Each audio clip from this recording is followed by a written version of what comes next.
Bueno, por último les quería mencionar algunas de las ideas que aborda Puiggrós en estos dos últimos capítulos que les toca a ustedes trabajar, que es la relación del irigoyenismo con la izquierda y la importancia histórica que tuvo este movimiento político para nuestro país. Primero mencionarles que el autor va a describir algunas de las características del liberalismo, algunas ya la mencionamos, como pensarla como la corriente dominante de la burguesía, que defiende a ultranza las libertades individuales en un régimen de libre competencia, que va a estar asociada con el paradigma positivista, que va a ser su sustento filosófico, y la idea del progreso indefinido de las sociedades, algo que va a estar vigente hasta lo que fue la crisis, el crack del 29, y que estos elementos van a ser importados por parte de las élites latinoamericanas. Recordemos, por ejemplo,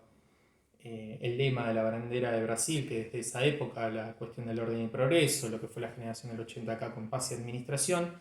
fueron entonces adoptadas por la oligarquía y por las élites intelectuales que formaban parte, que eran el sustento ideológico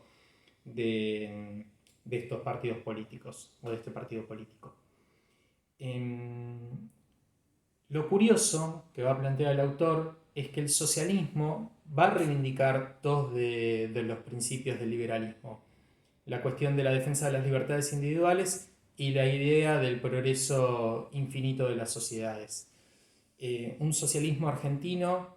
que va a plantear la cuestión de la transformación social, de la lucha de clases, dos elementos básicos del materialismo histórico, pero de un punto de vista idealista. Podríamos hacer alguna asociación ahí por ahí con lo que mencionaba Marx y Engels del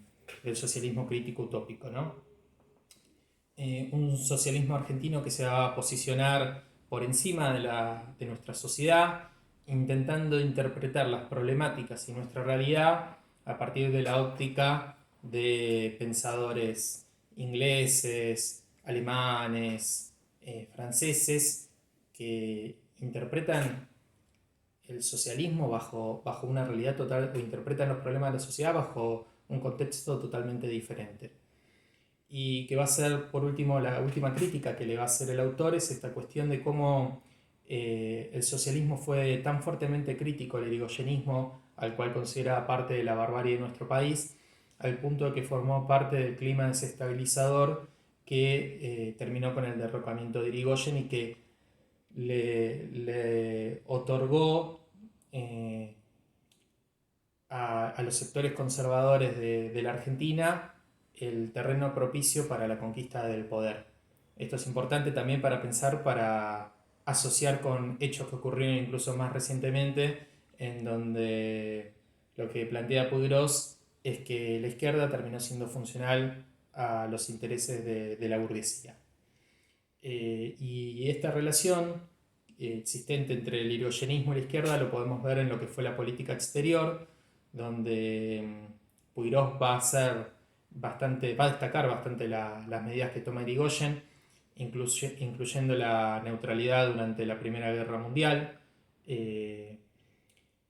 que sin embargo va a ser criticado desde la oligarquía por considerarlo una medida progermánica y dictatorial, y desde sectores de la izquierda por considerar que forma parte de un conjunto de políticas que lo único que hacen es defender los intereses del Imperio Británico. Muy lejos de eso, incluso hay una anécdota muy interesante que plantea Puiggrós: el irigoyenismo intentó de mantener la soberanía de nuestro país, de mantener la independencia política, al punto de que una tradición que tenía la generación del 80 de consultar ante la corona británica cuando designaba su gabinete se rompe con Irigoyen cuando asume el poder en el año 16. Entonces, lo que va a destacar el autor es que toda la fortaleza que le faltó para producir cambios dentro de la política interior, Irigoyen la tuvo para llevar adelante su política externa. Por último, mencionarles la importancia histórica del irigoyenismo, un irigoyenismo que vino a quebrar con la falsa o el concepto abstracto de unidad nacional que tuvo presente las presidencias fundadoras y la generación del 80. Decimos concepto abstracto, porque en realidad la unidad nacional no existía como tal porque las clases populares no estaban representadas. Entonces la capacidad que tuvo Irigoyen fue entender el espíritu de una época para defender los principios del Estado democrático en nuestro país. Sin embargo, y acá una de las tantas falencias que menciona el autor,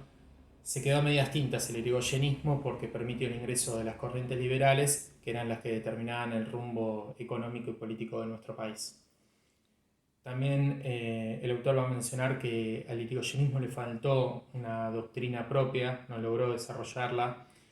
como sí ocurrió con el peronismo, pero tuvo una importancia fundamental para nuestro país en el sentido de que logró romper con una lógica utilitarista e individualista que predominaba, sobre todo durante la generación del 80, para permitir la expansión de la política y del sindicalismo en nuestro país, sentando las bases de la emancipación nacional.